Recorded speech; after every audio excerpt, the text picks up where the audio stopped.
showing of tributes to the soul singer Aretha Franklin, who has died at her home in Detroit, aged 76.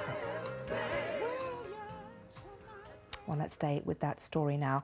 I'm joined from New York by Simon Vozick-Levinson, Deputy Music Editor at Rolling Stone magazine. Simon, thanks so much for joining us here on The Briefing on BBC World News. First of all, if you could talk me through Aretha Franklin's massive influence on the music industry over the last few decades.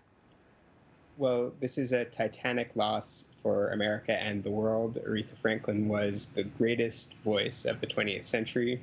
She was someone who in her music defined soul. She was incredibly influential on virtually every singer of pop music from the mid-1960s up to the present day. Absolutely, and a voice of hers could give you goosebumps every time you heard it. But her influence went beyond music, didn't it? Because she was also very active within the civil rights movement. Yes, that's right. In many ways, Aretha Franklin was the voice of the civil rights movement. John Lewis, the United States congressman and the great civil rights leader, spoke today about his memories of leaving jail after being arrested for a nonviolent protest against segregation and immediately going to a club to listen to Aretha Franklin's music. That's how much she meant to the movement. How difficult was it for Aretha to get into the massive music industry as a black woman in the time that she did so?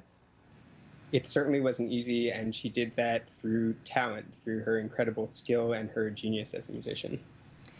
You talked about artists that have been influenced by her over the past decades. Can you tell me a few names? I mean, who do you think you would pinpoint as the ones that really have taken influence from Aretha? Perhaps Beyonce? Certainly Beyonce, Lauryn Hill, any musician who sings with that kind of soul, the pain and the triumph in their voice, they're following in Aretha's footsteps, absolutely. And what kind of an influence do you think she'll have in the future on future artists? I think that the ground that Aretha broke in her union of church music and secular music, pop and the church, is something that will continue to resonate on for decades. And if you could think about one Aretha Franklin song that is your favourite, that is up there as the song that defines her for you, what would that be? Well, I think it has to be Respect. That's a song that, of course, Otis Redding wrote, but Otis Redding didn't understand that song the way that Aretha did. She understood the way that it spoke to women, black women specifically, and she opened up a revolutionary new world for that song, and of course it became a legendary hit. It did indeed, absolutely. Okay, Simon, thank you so much indeed for joining us, Deputy Editor of Rolling Stone magazine.